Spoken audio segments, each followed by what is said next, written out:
Hello everybody! Welcome back again to my channel. Oh my god, I'm so gorgeous. I'm feeling gorgeous today. Ay, tonight pala.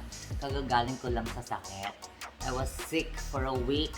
Now I'm feeling great. Well, I'm going to review one delicious product made from the Philippines. So this is a Kangkong Chips fried kangkong vegetable. O diba? Bongga. Kangkong in English is a swamp cabbage, or you can call it also morning glory or a water spinach.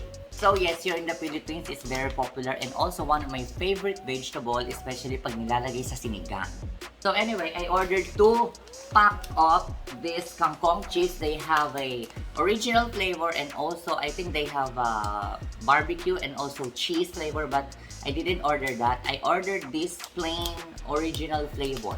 Well, nakain ko na yung isang pack niya, 2 pack yan. I bought it for 120 pesos each because it's a reseller. I purchased it from a reseller. So then for 2 items, it's 240 pesos plus delivery fee.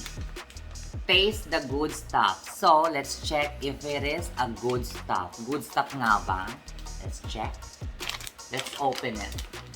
Open na natin para kita nyo talaga. Yeah. Marami naman siyang laman. Puno yung pack na to. It's a good buy for 120 pesos, or I don't know kung magkano sa iba. I think 110 or 120 pesos. Oh, it's a good buy. Okay. Kuha tayo ng malaki. So, here we go. Yes. Okay. This is the Kangkong Chips Water Spinach Chips. Okay, let's taste it.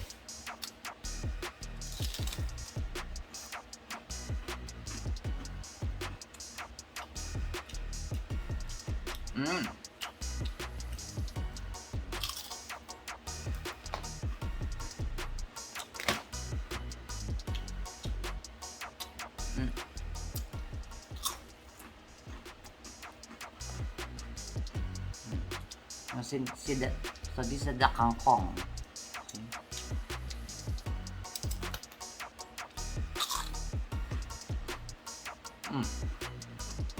Because I love to cook also, I think it has a flour and also maybe they put some butter and also oil. A little bit oily. Medyo oily siya eh. Pero masarap. Crunchy. See?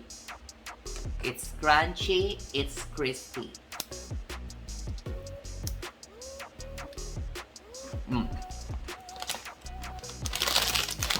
Crunchy.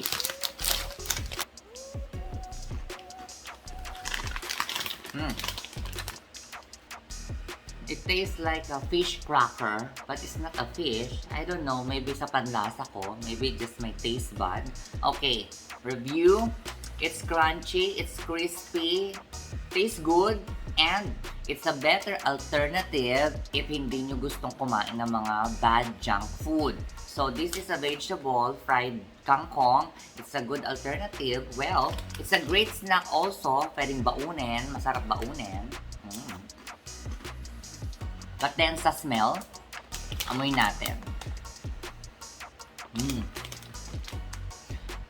It smells like a chips na fresh chips. Hindi nakakasawa na yung amoy niya. And ano ba? What can I say? It smells like a tempura.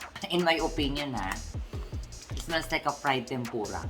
One thing I noticed that in the packaging, they don't have the information about the ingredients. So, walang information about the ingredients. But then, overall, it's delicious. I recommend this product and it's a good snack. Okay, for those who want to check this product, you can check it out at Facebook, Kangkong Chips. Thank you for watching. Please don't forget to subscribe to my channel, click the notification bell, and i-like nyo na rin yung video. And don't forget to check out my playlist and also try to visit my Patreon account, Nabtatek. See you now.